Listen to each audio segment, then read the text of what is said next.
Welcome to Season 11 Ranked. I will be casting the placements of lsuna for not all 10 games. I think physically I won't be here for all 10 games.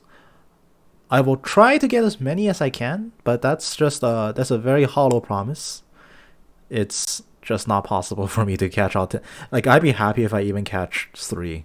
It's gonna be a significantly lowish. I certainly could sit here and cast for like the next 5 hours straight, and that will kill my voice, even given water breaks in between. But I just don't think that's what I want to do.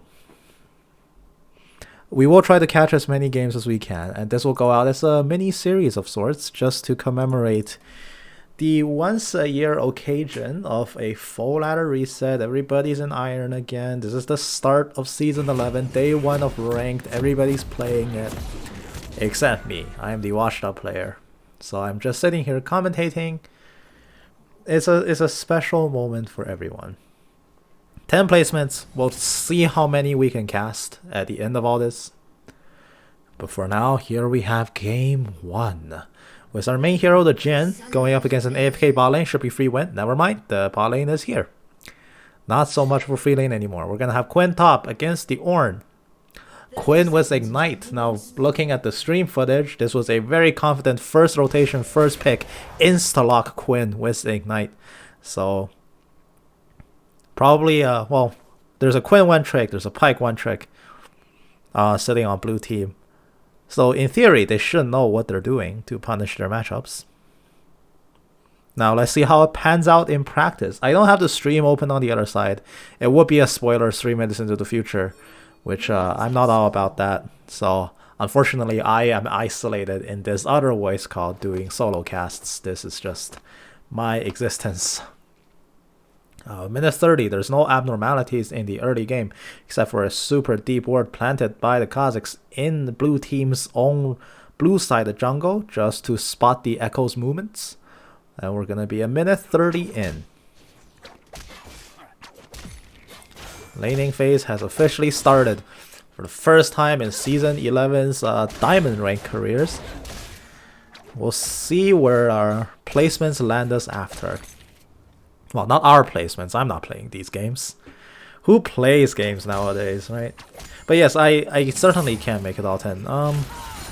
There's stuff with family, personal life, availability, schedules, and all that. It just makes it physically impossible for me to be here for all 10. I will try to get as many as I can. Hopefully by next year. Well, hopefully by the start of next season. My living conditions will be in a place where I can have a lot more freedom with my time.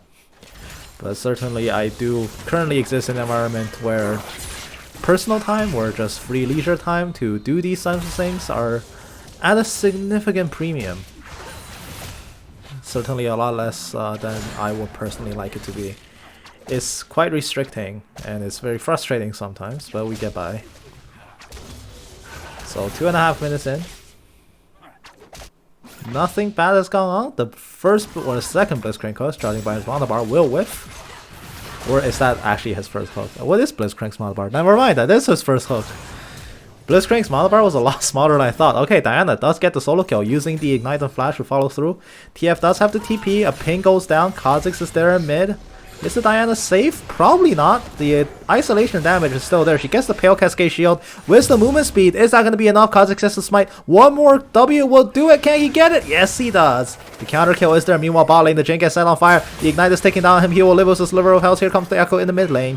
He will chase the Kha'Zix away. The sweeper finds his location. Unfortunately, he's giving himself up to the execution, which means the, isolation, which means that Kha'Zix gets the clean execution.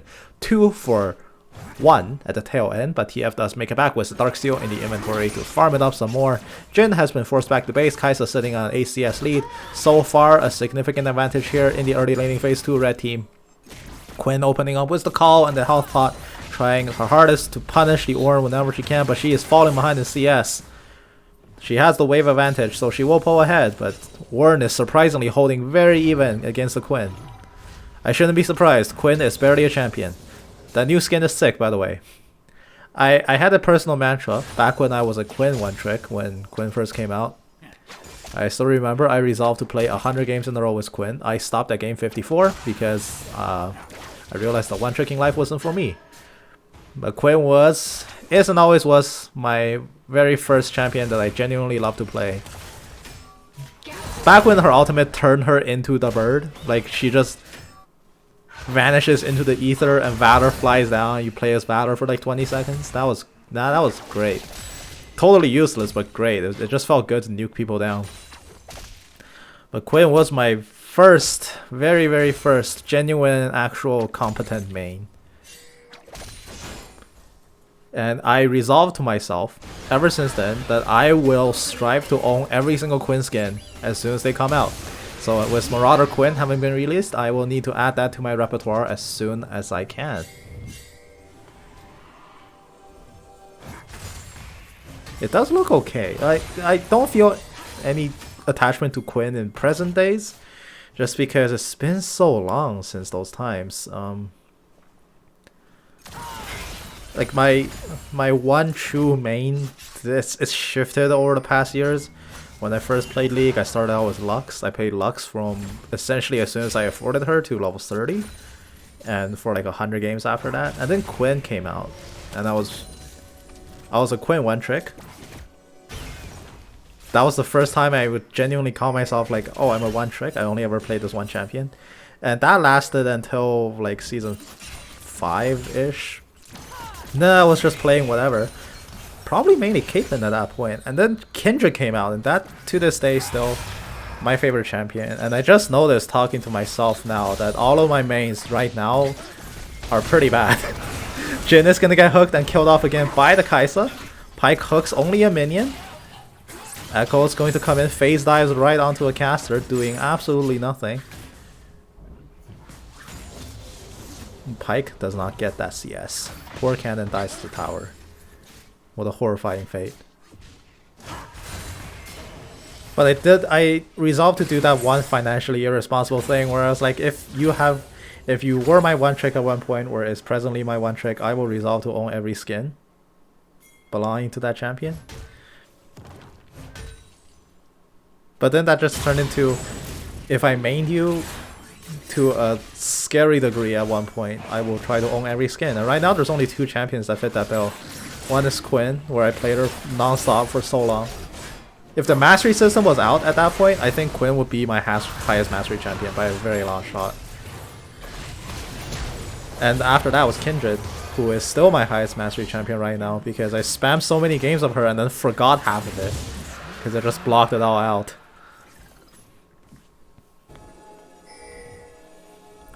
But that whole long tangent is just to say I need to buy that Quinn skin, because it came out.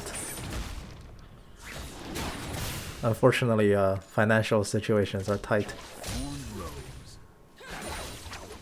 Diana going for some CSM mid. Oh, Echo! Oh wait, one more slapping, he's dead. He has to run away from this red. Oh, he's going back in. Nope, don't do that. Yeah, that's just not a good idea. Oren's gonna try to get bullied out again. Quinn is holding a very, very tiny CS lead over him, which, like I said before, I'm not really that surprised. Quinn is not a champion. I am surprised how well Oren is holding up. Oh, yet another hook landing onto the Pyke. He is going to put up the dark water, whatever, and get away. It's not called the dark water or something, right? It's called like, yeah, ghost water type.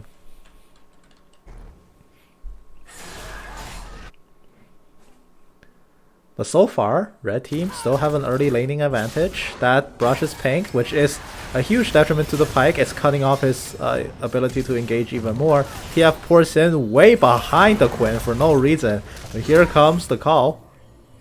It actually does work out. They get the kill. So unfortunately, Quinn goes 1 kill and 1 death. It works for her. She gets us 300 gold. Oh, that's a very easy hook. This Blitzcrank is batting like, he's batting like 800 on the hooks. He's very accurate with these so far. And unfortunately, the Jhin gets hooked in yet again. He first item tier 3 boots, and unfortunately that just wasn't quite enough to save him.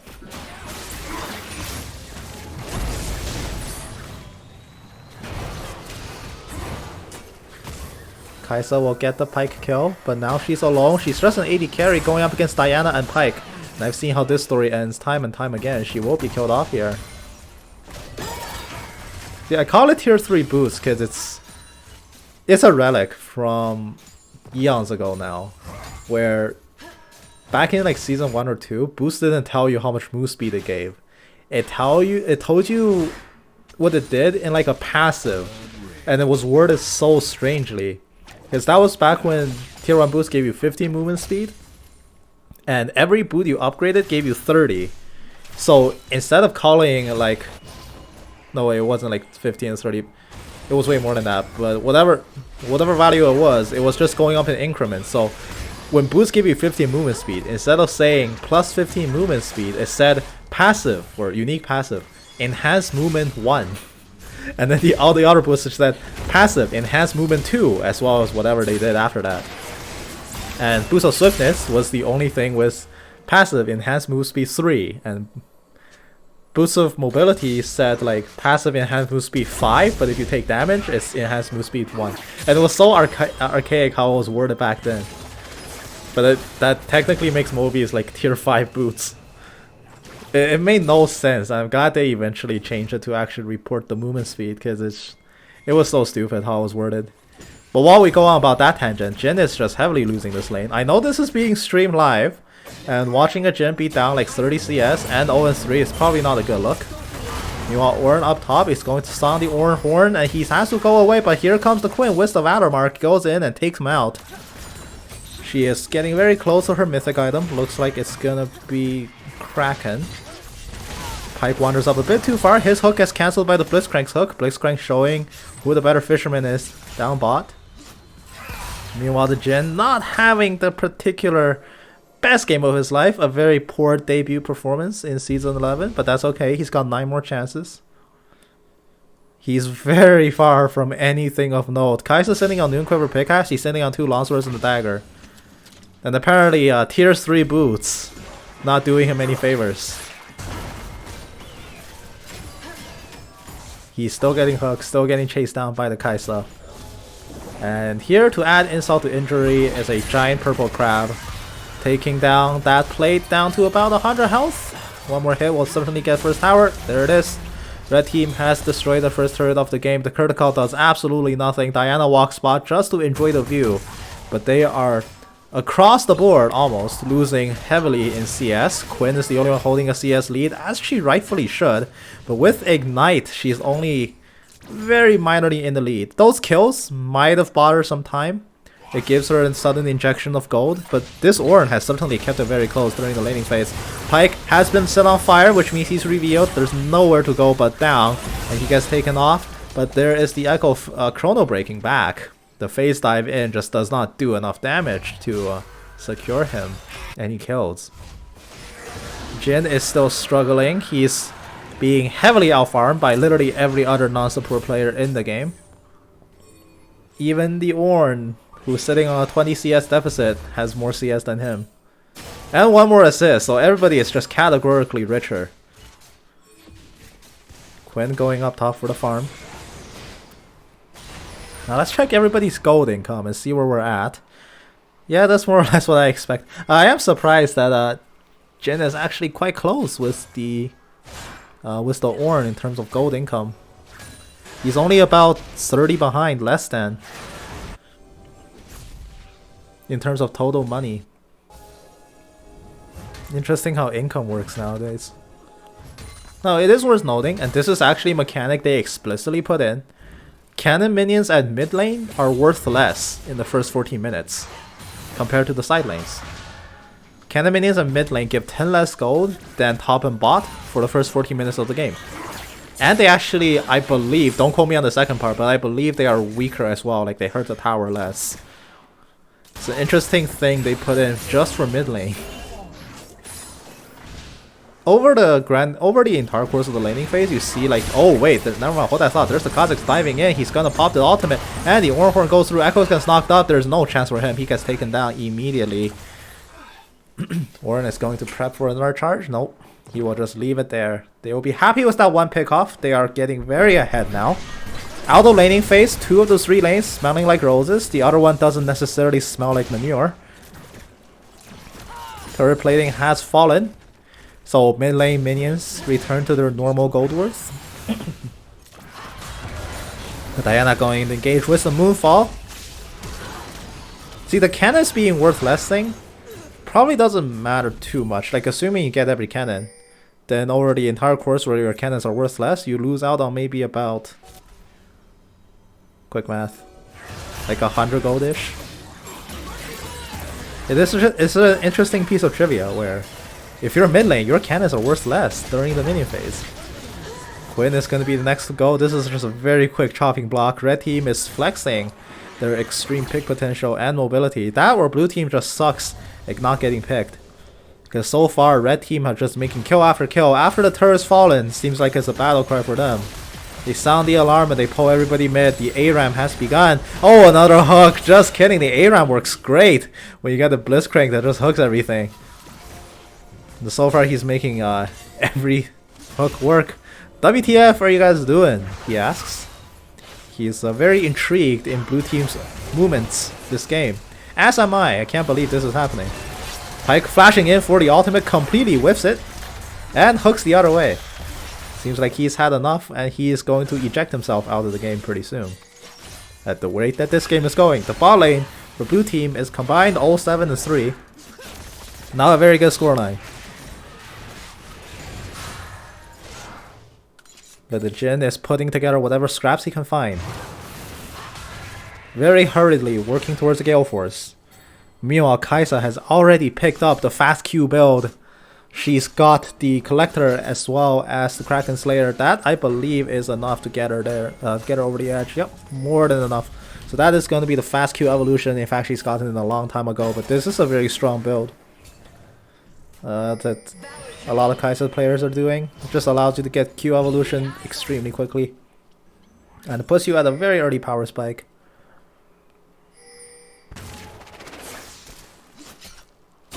Now you just go around the map popping people, and blue team, basically nobody here on blue team is in a prime position to fight back. Quinn is doing her best to bully the Scuttlecrab, just about the only thing she can kill at this stage in the game. 16.5 minutes in, Blitzcrank going to make another play. Is the hook going to connect? No, it will not. The first time, it seems like the Blitzcrank has been blindfolded. Now it's almost 17 minutes into the game. Pyke going to distribute whatever scraps he can find. The red team is fully on pillage and plunder mode as they invade blue team's jungle and take everything they have, including the Herald 2 while they're at it. And once again, Kha'Zix carries the eyeball. Drake is up in the next 17 seconds. The Drake count is 1-1, although I suspect if the game continues on in this way, that was going to be the last dragon blue team will ever get to see. TF comes in for the rocket belt. He will nail the gold card, and the Quinn will be taken down with no chance. Echo Chrono breaks back defensively. He realizes he cannot do anything in this position. The Oran Horn is sounded. It goes wide and catches the Diana. Kai'Sa will dash in with the chance. She will try to turn with the Moonfall, but the damage is not landed. Pyke comes in with the Desert Blow to finish the job, but the Curtain Call doing absolutely nothing. Red team not even bothering to tank it because they know this Jhin can't kill anything. The Eye has appeared above his head, but the TF teleport just whiffs past the flash. Jhin seems like he won't make it out, but Blitzcrank tanks one too many tower shots. Will he be fine? The bouncing grenade is coming in, but there is no assist going to the Jhin. He turned around for that Q as well. He will be killed off by the Kai'Sa, who flashes in to take his head.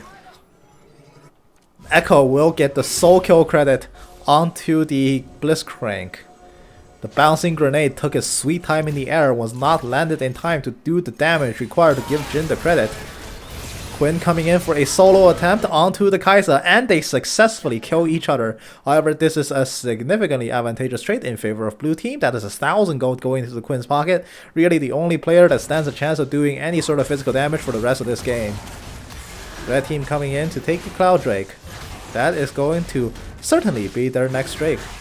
It seems like blue team has next to no chance of taking this unless the Echo does something exceptionally suicidal, and he will not get the dragon kill. He does not have Chrono Break, which means he is easy pickings as red team takes him down. Pyke going in for the hook to try to disrupt, but it is not good enough. Blitzcrank, super fast mode, still chasing down the Diana, gets the rocket punch, or power punch, power fist, whatever it's called. Diana gets hooked in and she will be killed off as well. Blitzcrank flashes in once again, another knockup, but he may have gone overzealous as Quinn takes his head. The robot falls to the floor motionless as somebody powered him off. The batteries run out, whatever. The Kazakhs on the other side of the wall dealing out the rockets. I remember when Micah Kazakhs was a 6 skin. Nowadays there's just better ones. That's when Blow does come out. Unfortunately, it is a whiff. No reset to the pike, no cuts distributed. The execution was not there. Quinn gets on Valor. She will fly around. She finds the Kaisa. This is going to be another attempt to fight her. Can it be done? The blind has worn off, and Kaisa takes her down yet again.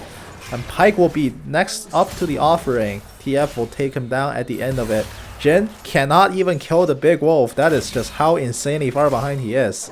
He is going to give it a second attempt as he is fighting the most gruesome battle of his life so far. 20 minutes has crested past the game, and we still see Red Team in a very commanding position. TF is going to solo push top. Surprisingly, by sheer miracle and force of will, this top tower from Blue Team remains standing. Perhaps not for long. That is an extremely long hook. Holy hell, how did that even hit? But Diana will simply walk away. She takes half her health bar in damage. She will be fine.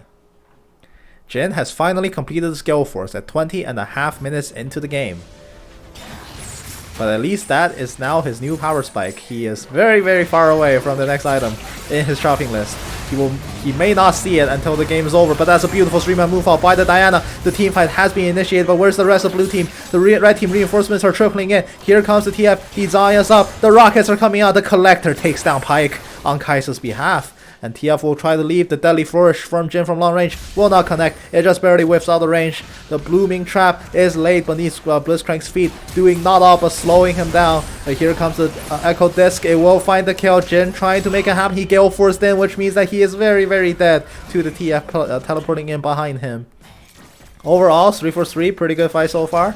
Red Team don't necessarily take the winning fight. You shouldn't be going even at this stage in the game, given your leads. So Blue Team, they did find a very good engage of the Diana Moonfall, and they made the best of what they had. Unfortunately, Red Team, their lead is a little bit too big for Blue Team to handle here. We might see this game wrapped up fairly soon as Baron becomes the next objective in everybody's sights, and it seems like, at least from Red Team's perspective, it is all but a given. Kaisa is essentially full build. She's completed every item she needs to do. She needs to operate at near max efficiency. Meanwhile, the Jin is still sitting on scraps. He's been carrying longswords with him for so long. He's forgotten what it feels like to do damage. 22 minutes into the game. Blue Team is 10 kills down. But it seems like so far at least, Red Team is still somewhat dormant. But they do ping out the Baron Nashor while Jin is still locked in an epic battle against the Wolf. He is making the best. Everyone's trying to make their best out of the situation. For Blue Team, it is in a lot of damage control mode. It may be in their best interest to just give this up. It is all too clear what Red Team is up to in the present moment. Nobody on Blue Team seems to want to challenge this. Just kidding. Everybody wants to challenge this. What are they? No, do not funnel in here. They melt this Baron so fast. They have a hyper effect Kaisa. What are you doing? Baron Nashor gets secured by Red Team. Diana is the first to go. Just stands absolutely no chance. The horn does get sounded. Kaisa finds the plasma mark and jumps in. Double kill. Going over. Triple kill. Or at least a third. 4 bodies onto the ground in exchange for Baron Nashor. TF puts the eye up onto the Kaisa. Nobody seems to care about this one little bird lady pushing down bot. And this might be round 3 between Quinn and Kaisa, but Quinn is not opting into this fight. Her homeland is in trouble. She must get back to defend at her earliest convenience. Unfortunately, Kaisa is going to make it a very inconvenient time for her to leave. She will opt into this fight. Unfortunately, Cathian Rain a little bit too strong for the Quinn to handle at this present moment. She tries to take the fight but loses it. Ignite and Flash both used, but Kaisa will not die. Quinn is still trying to cut off the minion wave. She's still farming it. She has no intentions of going back. Jin opens up the curtain call. They save the inhibitor for now. But it's 23 minutes into the game. Orange charges away. Quinn gets on her birdie. And they fly away. But will they? Rockabelle comes in. TF still gets the movement speed. He gets healed as well. And there's the gold card. And that's going to be a very dead Quinn. As the dragon spawns, Quinn will not rendezvous with the rest of her team. Unfortunately, that means for blue team. Blue team! Oh, they do get to steal. Echo gets the Chrono Break back. Valiant attempt. And they do make it happen. Unfortunately, they drop Quinn, which is right now probably their actually easily their most fed member. She's sitting on a finish call. Finally sells it. For some premium items, I'm sure. Like, here's the thing: if you don't need the call sellback value, don't sell it. It's stats, you know. I wonder what she's buying with all that money. She buys the collector. She just watches Kaisa and be like, "Oh yeah, I can collect too. Watch this," and she just bought it.